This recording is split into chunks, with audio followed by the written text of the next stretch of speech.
Miami is the 10 seed. We didn't even know if this team was going to get into the college football playoff. They did, correctly so, and now made a terrific run, taking down Texas A&M on the road, taking down Ohio State, and then beating Ole Miss to arrive here and play for a national championship in their home stadium. And I can't wait to see the atmosphere as it relates to the Hurricane fans down there in Miami. Indiana, on the other hand, had lost more games than anybody in the history of college football. And then enter Curt Cignetti, and he said, "Google me, I win." Everybody scoffed at the guy and said, "Who is this guy? What do you mean Michigan sucks and Ohio State sucks as well?" Like, he's saying things before he ever coaches a game, and everyone's like, what in the world? Who is this guy? And when we Google him and we understand he wins, and he has won, and then now he has won at Indiana, and he is now 26-2 as a head coach for the Hoosiers. They are no longer the losingest program in all of college football history. Unfortunately, that now is a title owned by Northwestern. So now we get Miami and Indiana in what I can only expect to be a phenomenal game. Let's dive into this thing. And like I said, I wanted to take my time on each side of the ball so that you guys get a really thorough preview of what we're about to see on Monday night as Indiana and Miami tangle for the national championship. Let's start when Indiana and the Heisman Trophy winner, Fernando Mendoza, has the ball. So we've talked about this at length during the course of the year, but you cannot say it enough. If you want to stop Indiana and be in the game, because remember, this is a team that's 15-0, going for 16-0, they would be the first team in college football history to do that. If you want to be close in this game and be within striking distance of the Hoosiers, you have to contain their running game, period, because this is first and foremost a running team. And I know that can be confusing, in particular when you've got the Heisman Trophy winner and Mendoza is playing at such an elite level. And let's face it, he's probably playing the best of any quarterback at this stage of a season since maybe Mac Jones and Joe Burrow in 2019 and 2020. He's really playing that elite level of football. He's got 8 touchdowns and 5 incompletions in his last games in the playoff. Like, that's insane. And so I think incorrectly, a lot of people just assume that this offense is about Mendoza and it's about throwing the football, but that is not the case. In fact, the numbers are staggering of what they've done on the ground, in particular here in the college football playoff. They have run the football 90 times to only 36 passing attempts. They have completely owned the line of scrimmage, and they have done a marvelous job running the football. Kalon Black, Roman Hemby, even Mendoza himself. They do a great job running the football. One of the things that they do best is that they run it at advantageous numbers. What am I trying to say? Well, when you've got 2 safeties back as a defense, then the offense can block everybody in the run front. Typically speaking, Indiana does a great job of dialing up plays where Mendoza has the option of throwing it or running it, whether it's an RPO or a check play at the line of scrimmage, and they're running the football at advantageous looks. That's one of the reasons why they are so productive running the ball. And so Miami is going to have to stop that. They're going to have to contain the running game, in particular on first and second down, because if you don't, Indiana gets themselves into advantageous third down and distances. Now, being in manageable down and distance on third down is really everything that Indiana is about offensively. It's what allows them to be so efficient. It's what allows them, in particular, Mendoza, to be so efficient. Now, Miami's also done a good job on third down in the last couple of games with their offense, and I'll get to that in a little bit. But this is really where this game boils down to when Indiana has the footballs. You've got to contain the run game and put Indiana into a position where they're throwing the football because they have to, not because they want to. And that's a very difficult thing to do. A very difficult thing to do.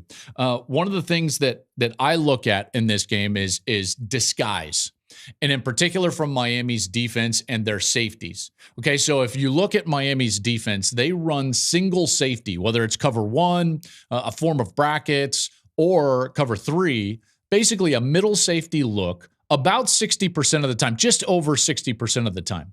And they're very effective doing it. And that means that they're going to have that extra player down in order to stop the run.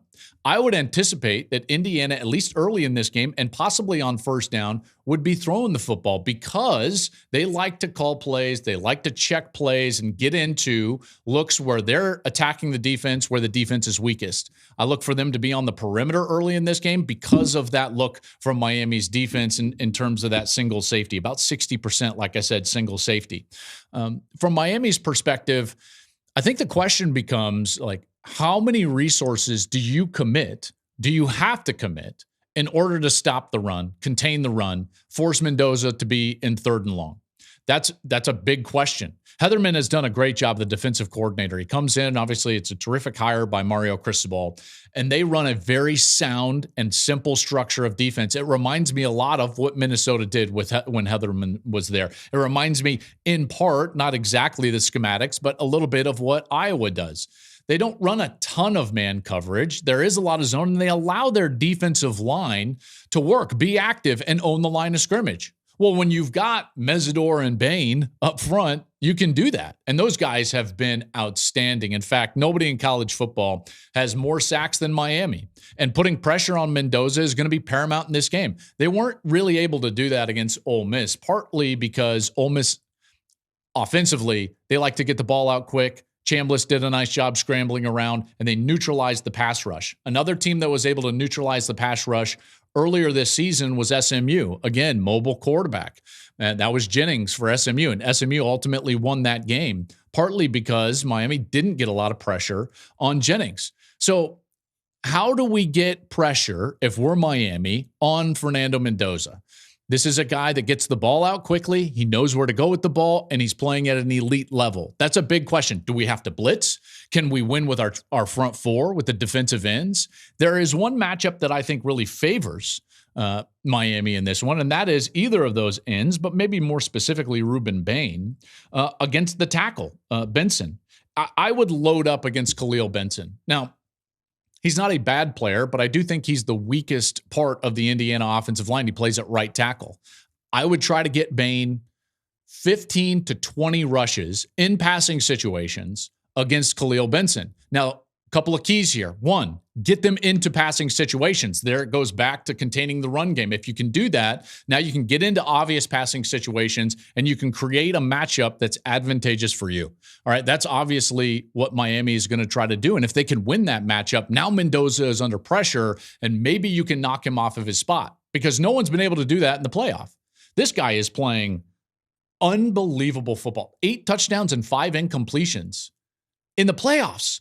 Like, I can't articulate well enough how good he is playing. Mendoza reminds me a lot of Michael Penix from a couple of years ago. I know Penix lost that championship game, but one of the things that Mendoza does so well is he throws the ball accurately. Now, you might be saying to yourself, like, yeah, obviously, Joel, he's very efficient. Yeah, but it's more than just completions. It's where the ball arrives. It's the ball placement. If you watch Mendoza play, whether he's throwing the football down the field to Charlie Becker or on the outside to Surratt or over the middle to Cooper, what he generally does is he puts the ball on the correct side and he allows his offensive player, in this case wide receivers, to play with leverage. He does this so well. It's exactly what Penix did a couple of years ago with Rome Odunze and those great wide receivers, Polk on the outside. It's the leverage that he throws. It's the ball placement that he uses that allows them to be so efficient throwing the ball down the field. Okay, so let's just say, sake of argument, Miami is able to control the running game, which I do think is going to be difficult because Indiana is one of the better rushing teams in the country, and they'll stay committed to it as evidence those 90 runs, 36 passes in the playoff. Okay, let's say you can contain the running game of Indiana. Here's the problem, is that Indiana has answers, and that answer is a quarterback that's playing better than anybody in Mendoza. He's throwing the football more efficiently, more accurately, better ball placement than anybody in America right now. That's just period. That's why he's going to be the first pick in the NFL draft. That's why he was the Heisman Trophy. And now he's got the ball in his hands with threats on the outside. Now you have to defend Elijah Surratt. You have to defend Omar Cooper, and you've got to defend Charlie Becker. Becker has become a real unsung hero of this Indiana offense. And if you look at every single game, in particular the big ones, since that Penn State game, the game that Gus and I called, Becker has made big catches down the field in every single one of those games. Obviously, he did against Penn State a few different times. He had that big third down catch against Ohio State. We saw it against Alabama for a touchdown. We saw it in the semifinal against Oregon. Like, Becker wins down the field. Surratt wins down the field. A 50-50 ball to Elijah Surratt is not 50-50. It's like 70-30. Combination of his ability in the air and the ball placement used by Fernando Mendoza. These are the issues that Miami is going to have to deal with when they're trying to defend this incredible offense. Again, it's going to have to be a defensive line-led effort. First stopping the run, then getting pressure on Mendoza, and then you can slow him down. One of the things that you look at in the games that Indiana struggled is that yards to go on third down were elevated. Against Ohio State, 6+ yards to go on third down as an average. Penn State, 7.5+ yards to go on third down. That's the key for this Miami defense. You cannot die a slow death. If they're in manageable situations, Indiana will succeed on offense. They have all year long, and they will continue to do so. So that's a huge task ahead of Miami. Just real quick, from a news and notes standpoint of this matchup, Miami is going to be without, at least for the first half, defensive back Xavier Lucas. He was thrown out for that targeting. I disagree with that targeting. I think it's a terrible. If you want to keep the penalty, that's fine. But ejecting a player and then he sits out the next half, it's the dumbest thing in college football, and we've got a lot of dumb things in college football. O.J. Frederick, he's been banged up, only played 5 snaps against Ole Miss. He got hurt against Ohio State. He's another corner. So we'll see how healthy they are. Mesidor was banged up. We'll see how healthy he is. They're going to need a full complement in order to stop this offense from Indiana. But that's a matchup that I can't wait for. In particular, Bain rushing the quarterback, trying to get pressure on Fernando Mendoza. Let's move over and talk about Miami with the football and Indiana on defense. Miami has done such a good job offensively and really transformed themselves. I know that they've wanted to be a run-oriented team all season long, but they haven't run the football with great efficiency. It was up and down during the course of the season. But in the last few games, they have been sensational run of the football. Mark Fletcher has been a revelation. The offensive line owning the line of scrimmage. That needs to continue. If you look at the way that they controlled the line of scrimmage against Ohio State, that's what ultimately won them the game. I think you could say similarly against Ole Miss. They really should have won that game by multiple possessions. They had the time of possession, the ball control, and they made some mistakes, dropped interceptions, penalties here and there, and that's what allowed Ole Miss to stay in that game.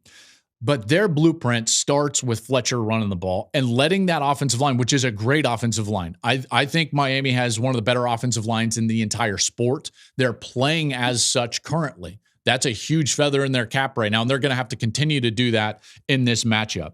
If they're able to do that, then they do exactly what I just explained on the Indiana offensive side. Put Carson Beck into manageable third down positions. They've been so good on third down in the playoff, but the key has been running the ball. It's why Beck has been so efficient on third down, and he's been really good. He has been very good. If you look at what Miami has done offensively, they protect the passer as well as anybody. In fact, they're number one in college football protecting the passer as it relates to pressure rate allowed. Beck is thrown for 73%. A lot of their completions happen at or just beyond the line of scrimmage, right around the line of scrimmage. Fletcher has been outstanding, 132 rush yards per game in the 3 playoff games. Almost 7 yards per carry, so owning the game up front, and then getting the ball to Malachi Toney. This guy is unbelievable. I love watching Malachi Toney play. I hope he touches it 25 times because he's so exciting. He's one of those players you buy a ticket to go see. The ball touches his hand, you hold your breath every single time. I wish that heel would have come down inbounds on that one-handed catch against Ole Miss. I mean, it broke the internet as an incompletion, much less if his foot would have come down inbounds. Miami has been really good on third down because of the run game over the last 2 against Ohio State and Ole Miss. They were 18 of 33 on third down. That's 55%. That has to continue against this Indiana defense. It has to continue against this Indiana defense. Now, how do you combat that if you're Indiana? Well, here's the deal with Indiana's defense. This defense is outstanding. I think Ohio State was probably the best defense in college football, but you know what? Indiana is giving them a run for their money. Miami's a really good defense as well, but man, this Indiana defense is very good. They're very sound, and they're unique in their structures. Their defensive line, gets after the quarterback. In fact, they're third in college football in total sacks. So almost Miami's equal, not quite, but almost Miami's equal, partly because they are slippery. So much movement, twists, stunts, simulated pressures. Bryant Haynes, the defensive coordinator, does a marvelous job of confusing the offensive line and confusing the quarterback and getting the matchups necessary to put pressure on the quarterback. And they've done it against everybody. Everybody. They did it against Oregon. They did it against Ohio State when they played them. Bama had troubles. And it's not always about the sacks that you get, but it's the amount of times that the quarterback has to pat the ball and wait around in the pocket. That's one of the things that I think is unique about Indiana's defense is there's not a lot of quick throws available. Oregon tried a quick throw right out of the gate, and Dante Moore had that thing picked off and taken back for 6 by D'Angelo Pons. So it's a unique structure, and you have to really understand and recognize what's going on the opposite side. That's why Beck is such a huge part of this game, and his experience is such a huge part of this game. It's no mistake that we continue to get experienced quarterbacks in this point in the season playing for championships. We've had it now for a couple of years, and we have it again this year. Beck is a guy, he's 37-5 in his career. He's played a ton of football. That's going to pay huge dividends against Indiana because his recognition, diagnosis of what's going on the defensive side, I think is going to be really important because of all the movement that Indiana gives you. Indiana is great stopping the run, and they're going to have to do that against Mark Fletcher. I think it's a fairly narrow path. Miami has to establish the line of scrimmage. They have to run the football because I don't think Beck is going to be able to get into a passing game against the Indiana secondary. No one's been able to do that.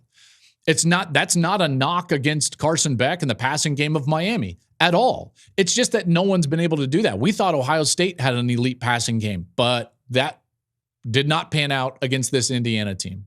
We thought Alabama had an elite passing game, did not pan out against this Indiana team. We thought Oregon could be explosive and match up well. Dante Moore did not pan out against this Indiana team. So many times the opposing quarterback sits in the pocket and he's got nowhere to throw the football. Nowhere to throw the football. That's a huge piece of this game because unless Mark Fletcher is running the football well and they're in third down and manageable, then Beck's going to be sitting back there trying to throw the ball down the field, which they do not do very well. Remember, most of their passing game is at, behind, or just beyond the line of scrimmage. And he's going to be going against a secondary that is an elite secondary in terms of their discipline, their alignment, the way they match up to routes. That's a fascinating deal in this one. It's really difficult to get chunk throws over the top, and Beck really doesn't do that anyways. If you look at the playoff, he's 1 for 11 in throws that go 20 or more yards down the field. That completion was that Ole Miss, the big play against Ole Miss, which was basically a blown coverage. Indiana's going to be in zone. They're in zone 90% of the time. That's the most in the country. Simulated pressures. Can Beck understand and diagnose what he's seeing? That is a major, major part of this game. Indiana's ability to tackle in space. We saw it hurt Ole Miss with all of those little bubble screens, Malachi Toney on the edge. Indiana's got to tackle well in space. And if they do that, they're probably going to create some conflict for Miami. It's going to be difficult for Miami to move the football. It's what really hurt Ole Miss in that game. It just so happens Indiana is one of the best tackling teams in the country. In fact, they're in the top 5 in terms of fewest amount of missed tackles in college football. It's staggering to me. Every single number that you're like, hey, well-coached teams don't miss tackles. They don't get penalized. They don't turn the football over. They convert on third down. Indiana is like 1, 2, 3, 1, 1, every one of those categories. It's a fascinating, fascinating deal. So that's going to be a great matchup when Miami has the ball. If I'm Indiana, I'm getting everybody up near the line of scrimmage. I'm going to stop the run as best that I possibly can and force this game onto Carson Beck and hope that he has one of those Beck games where he turns it over a few times. And if he does that, Miami, I don't think they win if they lose the turnover margin. By the way, Indiana has not lost the turnover margin in any game this season, not one. They've been flat in a couple, but never lost a turnover margin. Let's get to the pick for this game. It is an 8.5-point spread right now in Miami's home stadium. Indiana is favored by 8.5. The reason they're favored by 8.5 is because this is such a narrow path to victory for Miami. Now, it wouldn't be an historic upset or anything along those lines, but it is a narrow path. And the reason is the soundness of Indiana. They don't have a weakness and they don't make mistakes. So the first thing Miami has to do, even to be in this game, they can't make mistakes. If they do, then it's going to wind up like Oregon in the semifinal where they turn the football over a couple of times. There's some short fields, and all of a sudden Indiana is winning in a rout because they will rout you. Again, like look at some of the games, look at the history of this season. Narrow path starts with playing mistake-free football. I believe that they have to win the rushing battle. They've got to win the rushing battle and run the ball well. They're going to have to contain the run on the opposite side. So basically, B+ in the rushing department against Indiana. They have to do that in order to win. They have to win the turnover margin. I think that they need, maybe not have to, but they need to be plus in the time of possession category. They've likely got to have a very few number of penalties. So again, all the mistake things, field position, all of those things, Miami's going to have to be excellent just to be in this game. That gives you a chance against Indiana. And then you got to make plays at the end. Miami has a lot of things that they have to do well. The difficult part in this matchup for them is that Indiana has a lot of answers, both in their scheme and their preparation and in their players. Like, for instance, let's just say you take away their run game on offense, you still have Fernando Mendoza and 3 elite wide receivers on the outside. Let's say that you start to pop some runs with Mark Fletcher against that defense, they will change their schematics and they will immediately start to clamp down on that run game. The answers are something that I think gives a lot of people fits, and it also forces them to press a little bit. Indiana's the best coached team in the sport. Mario Cristobal is going to have his best game. Shannon Dawson's going to have his best game. This is where the rubber meets the road. Miami's going to have to play virtually flawless, I believe, in order to win. And can they do that? They've done that a couple of times. Against Ohio State, they were virtually flawless in that game. They got the defensive score. They did all the things right that they needed to do. Against Ole Miss, they allowed Ole Miss to be in the game. If they do that, if they play the way they played the semifinal, they're going to lose the national championship game. And Indiana is going to be your national champion. So what do we got? What do we got for a pick and a score? All right. After all that, I think you probably can hear and sense where I'm leaning in this. I think Indiana is too good. I think that their soundness is suffocating. Their ability and elite level talent is immense. Starts with their quarterback. They've got highly experienced players on the defensive side of the ball that have been in this system with Bryant Haynes going all the way back to JMU. Aiden Fisher, D'Angelo Pons, Mikhail Kamara. Like, these guys can play. They can play. I think Indiana wins this game 35-24. They cover the 8.5, and Cignetti completes the best turnaround that we've ever seen in college football history. And quite frankly, you couldn't write this in a movie script. He would be 27-2. He will have won a national championship at Indiana if, in fact, this pick is correct. So Indiana 35, Miami 24. I'm going to give the 8.5, and I'm going to take the Hoosiers to win the national championship. All right. Thank you for watching the Joel Klatt Show YouTube channel. And if you liked this clip, make sure to like it and subscribe to the channel, and you can stay up to date on all of my college football coverage.